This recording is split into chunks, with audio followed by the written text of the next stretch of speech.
ভাৰত বাংলাৰ সীমান্তত 16 number battalion নিযুক্ত আছে অহিৰ্নিশি সীমা সুৰক্ষাৰ বাবে। কেৱল বন্দুক লৈ ফেন্সিং কাইটিয়াতাৰৰ লগত থিয় হোৱা নহয়, লগতে কিন্তু 16 নং বেটেলিয়ানে আৰু বহু জনহিতকৰ কাৰ্য জাৰি ৰাখিছে। এয়াও এটা কিন্তু সীমা সুৰক্ষাৰ এটা অংশ বুলি ক'ব লাগিব। কিয়নো তেওঁলোকে ইয়াতে স্থানীয় লোক আছে, স্থানীয় লোকক বহুখিনি সুবিধা প্ৰদান কৰিছে। আৰু আমি বৰ্তমানলৈ দেখিবলৈ পাইছো ইয়াতে বিভিন্ন খেতি কৰি আছে। ইয়াতে আচলতে এইখিনি অঞ্চল যি মূল কাইটিয়াতাৰৰ বেৰৰ বাহিৰত আমি ওলাই আহিছো।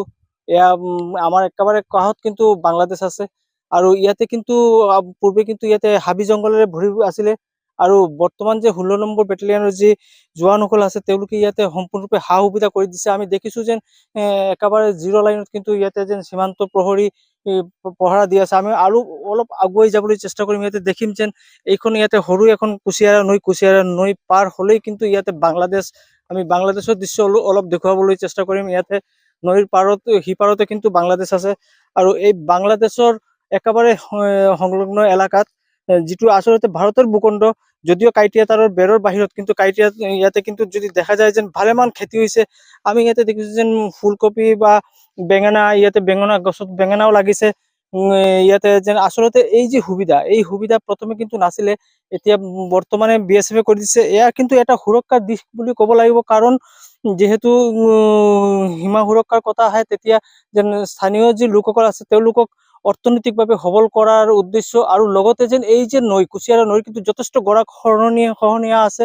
গতিকে ইয়াতে খেতি পথাৰ কৰিলে একফালে ইয়াৰ স্থানীয় লোক ইয়াতে তেওঁলোক আৰ্থিকভাৱে সচ্ছল হ'ব, লগতে মাটি সংৰক্ষণ হ'ব। ইয়াৰ উপৰিও সীমান্তৰ কাইটিয়াতাৰৰ বাহিৰত হাবি জংঘলে ভৰি পৰে, এয়াও কিন্তু দূৰ হ'ব। গতিকে এইখিনি যদি দেখা যায় সকলো দিশ সামৰি কিন্তু সুৰক্ষাৰ দিশ নিৰ্ধাৰিত হয়। এগৰাকী ইয়াতে কৃষক আছে, আমি কৃষকৰ সৈতে কথা পাতিবলৈ চেষ্টা কৰিম। দাদা, আপুনি ইয়াতে খেত কৰি আছে, আপোনাৰ খেত নেকি? আমার ক্ষেত। কি লগাইছে আপুনি? আমি ফুলকপি লাগাইছে, বেগুন লাগাইছে, মূলা লাগাইছে, সিম লাগাইছে, তারপরে লঙ্কা মরিচ আছে, আলু আছে, রাজমা লাগাইছে।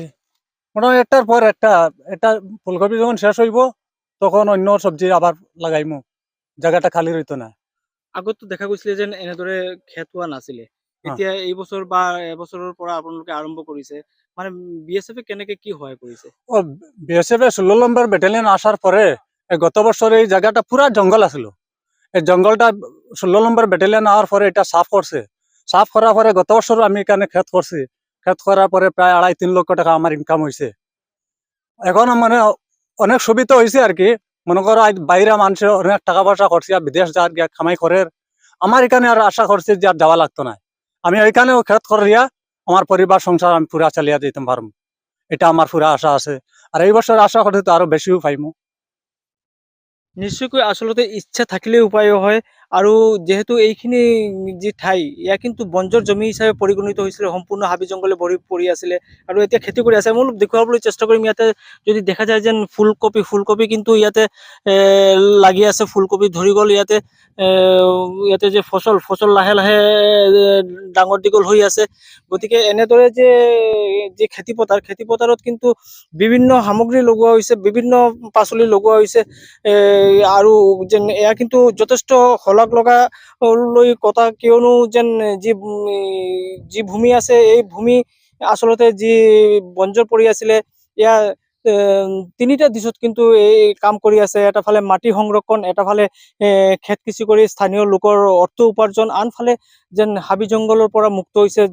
যিহেতু এই কাঁটাতাৰৰ বেৰৰ পাছত এয়া কিন্তু আমাৰ ভাৰতৰে জমি, আৰু এই জমি এনেদৰে উন্মুক্ত আচলতে পৰি আছিলে, কোনো কামত লগা নাছিলে, আজিৰ দিনত কামত লাগি আছে। লগতে কিন্তু ক'ব গ'লে সুৰক্ষাত কিন্তু কোনো কমি থকা নাই, বৰঞ্চ সুৰক্ষা আৰু বৃদ্ধি হৈছে। আপুনি বিচৰা বাতৰি পাব কেৱল নিউজ 18 এপত। নিউজ 18 এপ ডাউনলোড কৰিবলৈ স্কেন কৰক এই QR কোড। গুগল প্লে ষ্টৰতো পাব এই নিউজ 18 এপ।